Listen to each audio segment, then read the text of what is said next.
Soyez bénis, Jésus-Christ seulement. Amen. Cette vidéo, elle est très soutenue. Hein. C'est pour les gens qui ont déjà au moins lu la Bible une fois, qui marchent avec le Seigneur, qui écoutent sa voix, qui sont prêts à comprendre ces choses. Parce que je veux pas que les gens viennent ici écouter, après ils sont troublés. Amen. Mon but n'est pas de troubler les gens. Le sujet de la Bible est un sujet très délicat, parce que les gens ont un attachement sentimental à ce livre. Mais à la fin de la journée, vraiment, le Christ revient. Il est essentiel de développer avec lui une relation vivante, puissante, et surtout une relation qui n'est rattachée à aucune chose que par lui seul, de façon ultime, moins comme sauvegarde. Et que si un jour, on vit dans un monde où il n'y a plus de Bible, il ne faut pas que tu sois à terre. Tu dois pouvoir fonctionner avec ou sans Bible. Voilà le but ultime de ce travail. Parce que l'Esprit Saint est largement suffisant, mais il faut en prendre conscience. Donc cette vidéo, c'est pas pour tout le monde. Amen. Ceux qui ont eu mes vidéos sur la Bible, je vous encourage tous à aller voir et à demander à Dieu, prier toujours. Ceux qui n'ont jamais vu mes vidéos, ce que j'ai fait sur la Bible, je vous encourage à aller là-bas voir ces vidéos pour d'abord venir ici. Amen. Donc, on y va. Maintenant, on va maintenant dire les choses maintenant. Il y a deux alliances. Ok? Et ces deux alliances opèrent différemment. On a l'ancienne alliance. L'alliance qui a été tissée, premièrement, avec Abraham, et qui a été ratifiée avec Moïse, et lorsque Moïse a reçu les 10 commandements et la loi de Moïse. Amen. Amen. Dans l'Ancien Testament, la présence du Saint-Esprit en l'homme n'était pas permanente et elle était exclusive à quelques individus seulement. C'est-à-dire qu'il n'y avait que quelques prophètes ou quelques personnes qui étaient animées de l'Esprit de Dieu. Amen. Souvent de façon temporaire, souvent de façon plus ou moins prolongée. Mais il était très facile à Dieu de se détourner d'un homme à cause du péché de l'homme. Amen. Par exemple, lorsque le roi David a commis l'adultère avec Bathsheba, le roi David a su que s'il ne se repentait pas, l'Esprit de Dieu qui était en lui s'en irait.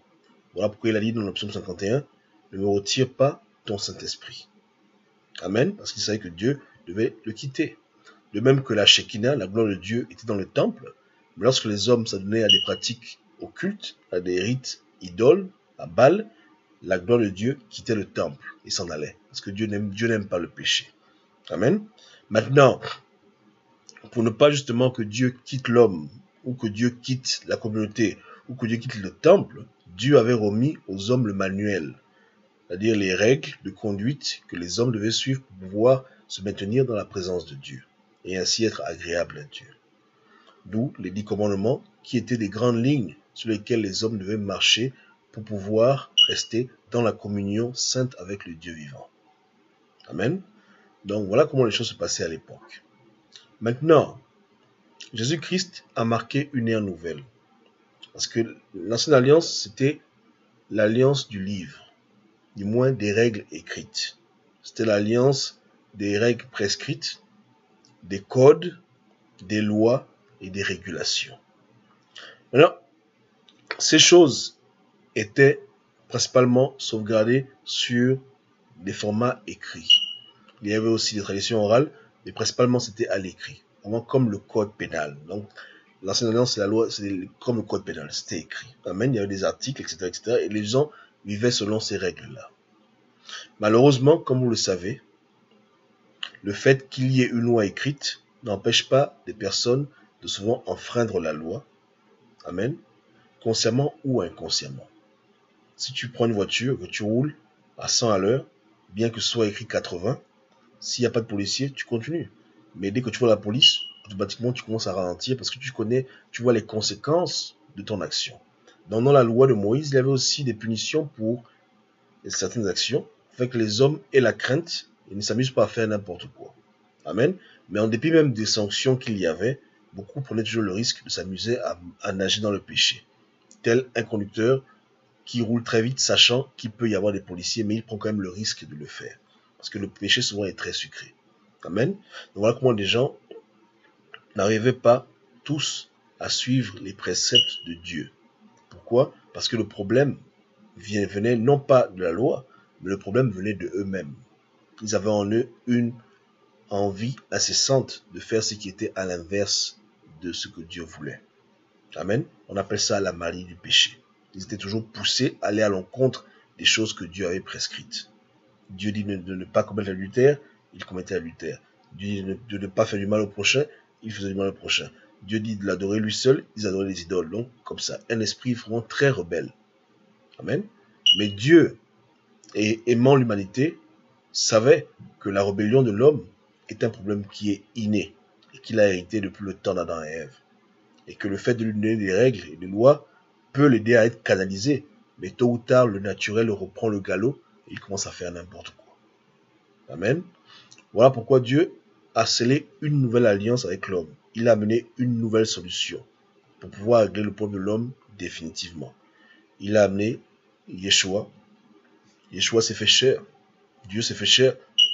Et il est venu, premièrement d'abord, bâtir sur les fondements de Moïse en nous montrant réellement la bonté de la loi et son intention véritable, la manière à laquelle il voulait qu'on le suive. Amen. Il nous a montré ses standards à lui, ce qu'il espérait de nous. Amen. Mais ensuite, et c'est ça que beaucoup de gens ne savent pas, Dieu nous a fait don du changement spirituel. Pour que nous puissions obéir à ses voies, non pas parce qu'on les a lues, parce qu'on vit dans la crainte, mais de façon naturelle. Donc, être chrétien, cela veut dire avoir reçu de Dieu un changement spirituel de notre attitude. Amen. Ce changement spirituel prend effet tout au long de notre vie. C'est ce qu'on appelle communément la sanctification.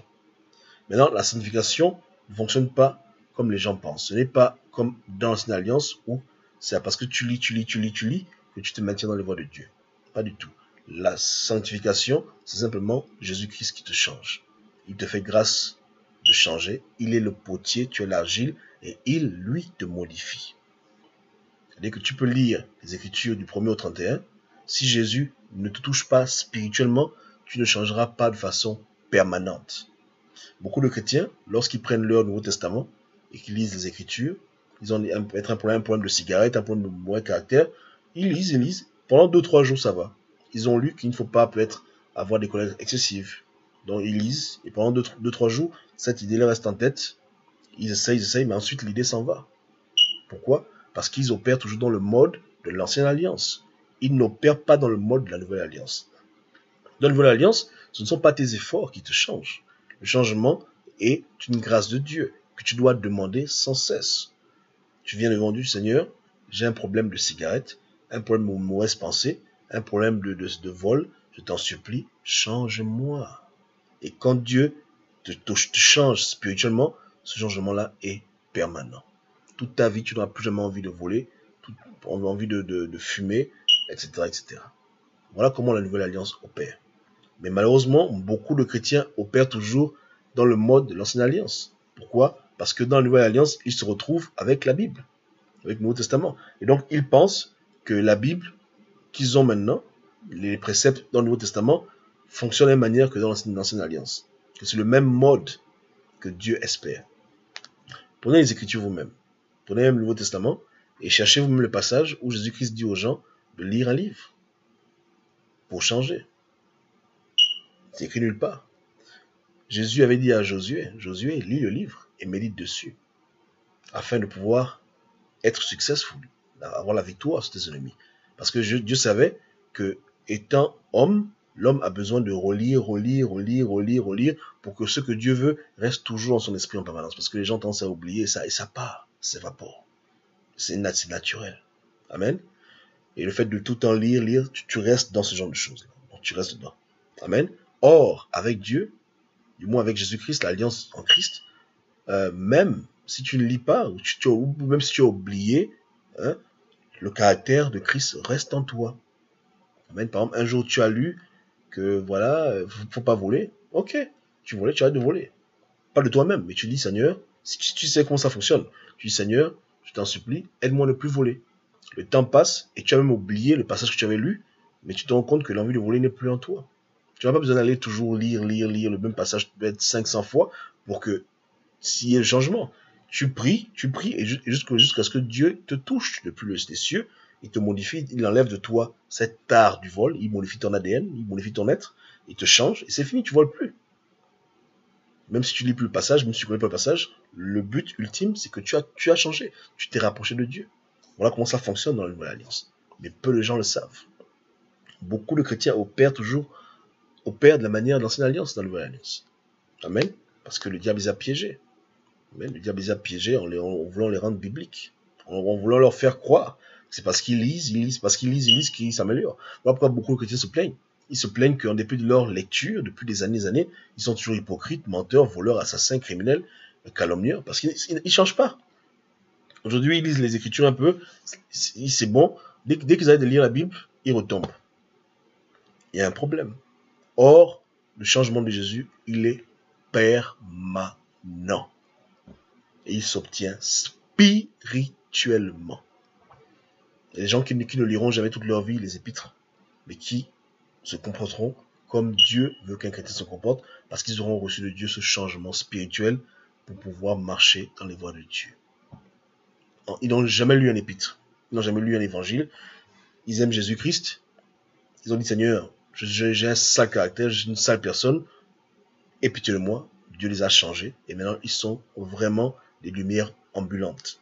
Quand on les voit, on dit voilà l'enfant de Dieu. Pourtant, peut-être qu'il est souvent c'est même des gens qui sont illettrés, ils ne savent même pas lire. Mais Dieu les a changés. Amen. Parce que c'est ça le cadeau de Jésus-Christ. Jésus n'a laissé à personne une Bible. Jésus a laissé ce mécanisme pour pouvoir changer l'homme. Il a laissé ce mécanisme par son Saint-Esprit pour modifier l'homme.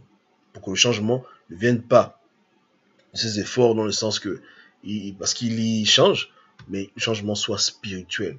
Dieu le modifie. Dieu change son cœur. Dieu le transforme.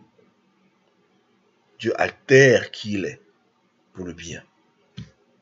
On vit avec Jésus, on est bousillé. À un côté, tu as le vol, tu as le mensonge, tu as les crimes, tu as beaucoup de choses. Et Jésus-Christ te prend et il te modifie. Et la modification de Jésus-Christ n'est pas dépendante de ton niveau de lecture biblique ou de ta connaissance biblique. La modification de Jésus-Christ est dépendante de ton acceptance à ce processus et de ta demande surtout. Il y a des choses que Jésus-Christ vient et qui changent lui-même automatiquement. Beaucoup de gens sont venus à Christ, ils aimaient beaucoup fumer et puis le jour au lendemain ils ne fument plus. Ils ne savent même pas pourquoi. Dieu leur a fait grâce. Mais il y a des choses que toi-même, Dieu veut que tu viennes à lui pour le lui demander pour qu'il les fasse pour toi. Il dit Seigneur, tu peux continuer, Seigneur, je t'en supplie, aide-moi à arrêter de faire du mal aux gens. Et Dieu, il te change. Seigneur, aide-moi à arrêter d'être hypocrite. Moi, je sens l'hypocrisie qui est en moi. Change-moi. Voilà, c'est comme ça. Et c'est Jésus qui le fait. La gloire revient à Jésus, non pas à ta lecture biblique. Ta lecture biblique ne te sanctifie pas. Elle ne fait que te faire prendre compte des choses que tu ne fais pas. Et s'il y a un changement, ce changement-là est temporaire. Après 2-3 jours, tu lis plus ta Bible, tu redeviens encore pire qu'avant. C'est ce qui se passe. Amen. Et tout le monde va tester. Vous comprenez? Mais un enfant de Dieu, il peut lire une fois, il prie, Jésus le change, et quand il ferme sa Bible, il reste le même pour toujours. Dieu l'a changé. C'est terminé. Les choses passées sont passées. Vraiment. Son changement est radical. Amen. Donc, beaucoup de chrétiens opèrent comme l'ancienne alliance. C'est-à-dire que c'est comme un feu qui brûle, et pour le feu, pour l'alimenter, ils mettent du bois. Et dès qu'ils arrêtent de mettre du bois, le feu s'éteint. C'est ça quand les gens veulent se sanctifier en lisant les Écritures. En pensant que parce qu'ils lisent, ils se sanctifient. La sanctification vient de la prière. Tu demandes à Dieu de te changer. Tu demandes à Dieu de te sanctifier. C'est lui qui sanctifie, c'est pas ta lecture.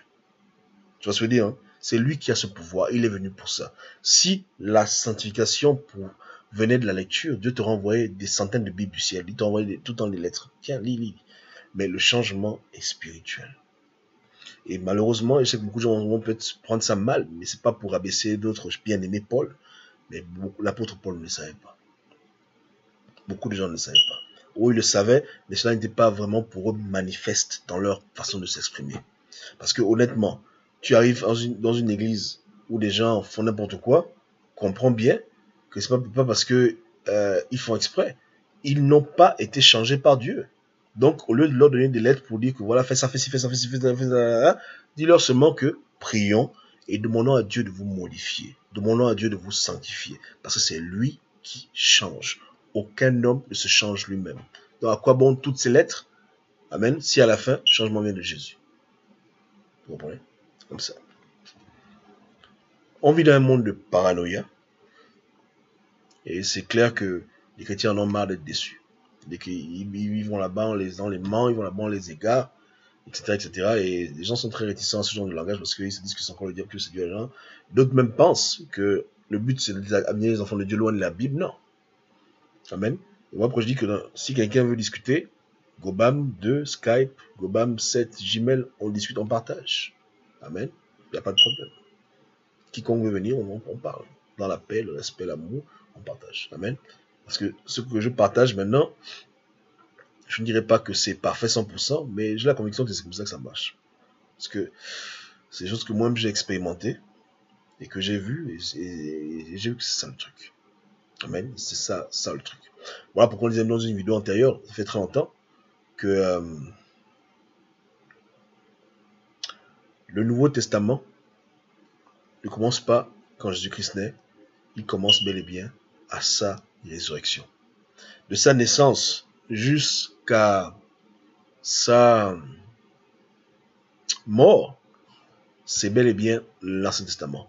Parce que pendant ce temps, Jésus n'est qu'un simple prophète et il est un enseignant, etc. Non, il opère comme les Moïse opéraient, il parle aux gens, les gens écoutaient, voilà, voilà. Mais maintenant, quand il meurt et qu'il revient à la vie, il marque maintenant une ère nouvelle.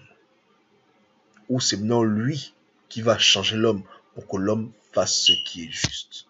Il décrète un temps nouveau, une nouvelle alliance commence là. Le sang était versé et ça a scellé la nouvelle alliance. Pas de sang, pas d'alliance. Donc sa résurrection scelle pour toujours ce problème. Maintenant l'homme qui est né méchant, qui est né mauvais, Dieu maintenant peut le changer pour qu'il devienne une créature meilleure. Pas de ses propres efforts, pas de sa propre volonté, mais par la grâce de Dieu. L'homme n'a qu'à demander et Dieu le change. Et Dieu veut juste que l'homme prenne conscience de ses insuffisances afin qu'il demande à Dieu. Et dans ce fait, les Écritures deviennent juste des endroits où tu te rends compte des choses que tu devais faire que tu ne fais pas, et Dieu maintenant te fait grâce de pouvoir les faire. Et lui, c'est lui qui te change, c'est lui qui te modifie, il fait de toi une nouvelle créature. Voilà pourquoi on parle de nouvelle naissance. Il te change, il te modifie réellement. Tu n'es plus qui tu étais avant parce qu'il t'a changé. Et il te changera encore. Tu demandes, il te change, C'est le mérite vient de lui. Amen. Amen. On n'est pas de nouveau parce qu'on fait l'étude biblique. Mais parce qu'on est en train de lire, voilà, 1 Corinthiens, 2 Corinthiens. Non. On est de nouveau quand lui décide de nous faire naître de nouveau. Amen. Ou lorsqu'on lui demande, il le fait. Yeshua. C'est lui. Ses mains, il vient spirituellement. C'est comme ça. Amen. Donc, voilà ce qui se passe. Amen. Donc, n'hésitez pas, vous avez des questions, on partage. C'est tranquille. Hein? Donc, Gobam 2 sur Skype. Voilà. Maintenant, une sœur a posé une question importante. Elle dit, Gobam, tu dis que Dieu n'a pas voulu la Bible pour les chrétiens, mais comment est-ce qu'on aurait pu connaître les histoires dans l'Ancien Testament, etc. Bon, si, Dieu a voulu bel et bien qu'il y ait la Torah, parce que c'est de la Torah qu'on prend pour les références, pour l'assise, pour pouvoir comprendre la manière à laquelle Dieu travaille avec nous. Parce que Dieu avait déjà tout prophétisé d'avance, il y a rien de nouveau. Dans Jérémie 31, 32, je crois, Dieu le dit clairement qu'à la fin des temps, je répondrai mon esprit tout. Bon, non, pas ça. Il dit plutôt qu'il écrira sa loi dans nos cœurs. Amen. Et que du plus petit au plus grand, tout le monde connaîtra qui a Dieu. Donc Dieu nous a déjà prévu ce temps-là. Il disait toujours au prophète, je changerai leur cœur de pierre en un cœur de chair. Donc Dieu a déjà dit aux hommes qui écoutaient, je sais que vous êtes foutus. Je sais que vous avez des problèmes qui sont innés à cause de votre nature de pécheur. Malgré que vous lisez la Torah, vous péchez toujours, vous êtes dans la déchéance. Je sais que je connais votre problème. Demain, dans l'avenir, je vous changerai. Je vous modifierai, vous serez différent. Et voilà comment je vais vous sauver. Tout ce que vous avez besoin de faire, c'est de croire en moi et me demander, et je ferai ça pour vous. Amen. Donc, c'était depuis longtemps que Dieu avait parlé de ça. Amen. Et maintenant, quand Jésus est venu faire ce travail-là. Il est venu accomplir les prophéties de non seulement Moïse, Ézéchiel, Ésaïe, Jérémie, Daniel. Jésus est venu accomplir toutes les prophéties qui pointaient à ce temps, à cette époque où le Messie viendrait et il changerait l'homme de l'intérieur. Amen. Voilà pourquoi Jésus-Christ vient habiter en nous. Parce que le changement qu'il opère, il opère de l'intérieur. Amen. il opère de l'intérieur, il vient en nous, et de l'intérieur, il nous modifie. Il nous modifie, il nous modifie, il nous modifie, il nous change, il nous modifie. Voilà. Et ce processus-là n'a rien à voir avec ton effort de lire la Bible. Zéro. Zéro.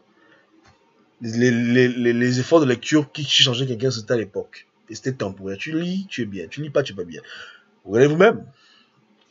Et prenez conscience de la gravité du problème.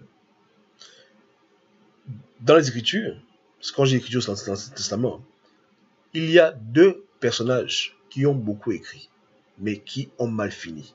Du moins, un a mal fini, l'autre s'est repenti. Père et fils. Salomon a écrit beaucoup de psaumes, des paroles de Dieu, puissantes, vraies, amen, des choses véritables. Comment il a fini? David a écrit les psaumes de David, des beaux psaumes, des louanges, des vraiment, mais du top. Il a fait quoi?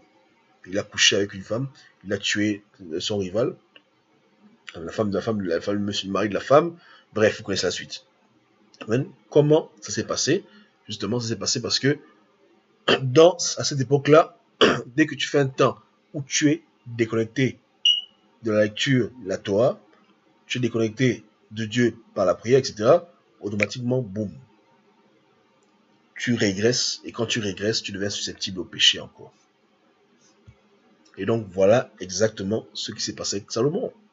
Salomon a sûrement dû arrêter, bon, on n'a pas de détails, mais pour l'instant, il a sûrement dû arrêter de trop prier, et puis voilà, il a commencé à se laisser aller dans les choses du monde, et puis voilà.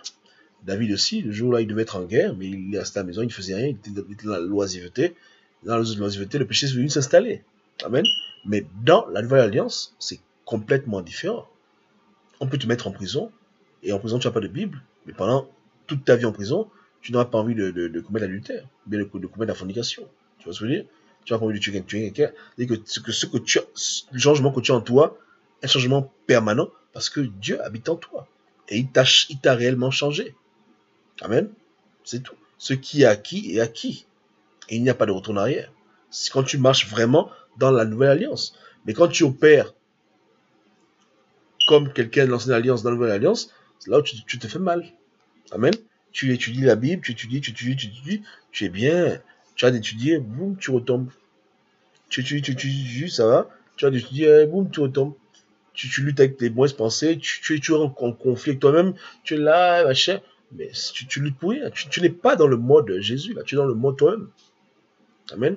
Viens à Jésus. Dis Seigneur, j'ai ce problème. Tu es Dieu, change-moi. Aie pitié de moi. Et Dieu, il vient, il te change. D'autres, ils se réveillent un matin différent. D'autres, ils sentent comme un courant qui les traverse. Ils sentent des choses qui sortent de leur corps, comme des trucs. D'autres même sentent comme si Dieu les met dans un mixeur.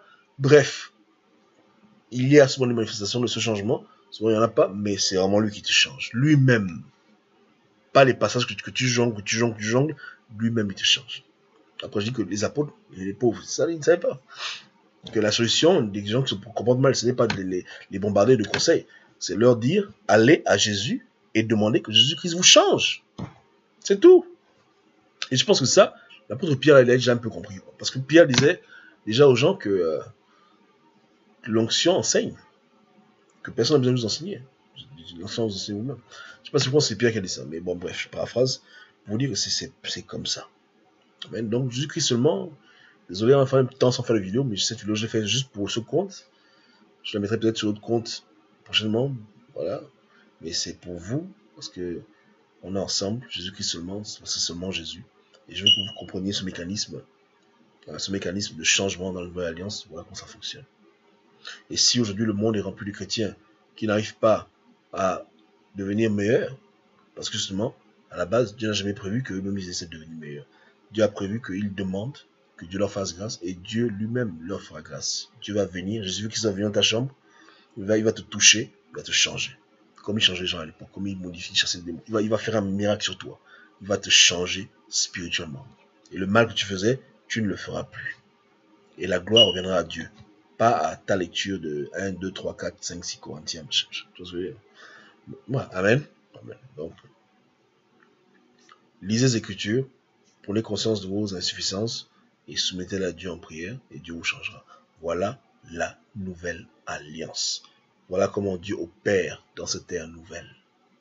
Amen. Le changement par Dieu lui-même. Opéré spirituellement. Amen. Donc, relisez vous-même la Bible. Relisez le Nouveau Testament. Lisez depuis Matthieu jusqu'à Apocalypse. Et ouais. Mais maintenant, Apocalypse, c'est un cas différent. Apocalypse, c'était une révélation pour la fin des temps. Donc, ça, c'est hors de. C'est juste une connaissance. Une connaissance pour que les chrétiens soient préparés à pouvoir connaître la fin. Ce n'est pas des exhortations ou des conseils ou bien des sermons. Amen. Mais dans tous les évangiles, jusqu'à tous les livres du Nouveau Testament, il n'y a pas un passage où Jésus te dit qu'écoute, pour changer, il faudra t'asseoir et lire les épîtres ou bien il faudra t'asseoir et lire l'évangile. C'est écrit. Parce que c'est pas dans ce cas-là que Dieu opère avec les enfants de Dieu dans le Nouvelle Alliance. Dieu n'opère pas dans ce sens-là. Amen. Il opère spirituellement, il échange spirituellement. Amen. Amen. Donc n'oubliez pas, ancienne alliance, chose temporaire, méthode temporaire de changement. Lire beaucoup les Écritures, faire tout pour se maintenir, hein, rester accroché là-dedans, et dès que tu oublies de lire, après tu pêches. Et c'est vrai. À l'époque, quand les gens ne lisaient pas la Torah, ils faisaient n'importe quoi. Mais quand ils la lisaient tout le temps, ils restaient dedans, ils s'efforçaient, ça le maintenait. Et si quelqu'un lisait la Torah tous les jours, il pouvait faire toute une vie comme ça, en train de vivre une vie qui est droite.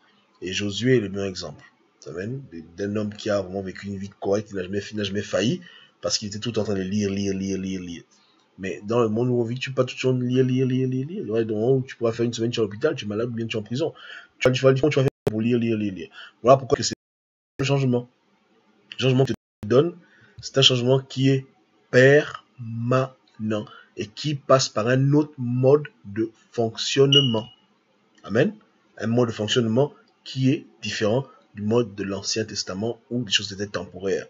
Sacrifice d'animaux, le sang versé, c'était temporaire. Tout était temporaire. Solution temporaire. Un peu comme des solutions, voilà quoi. Tu es là dans un bateau et puis il y a un trou. Bon, tu fais fermer le trou, tu prends un gigot, tu mets. Bon, c'est un dessin animé. Bon, tu vois ce que je veux dire. Une solution, voilà quoi. Mais Nouvelle Alliance, solution définitive à long terme. Amen. Amen.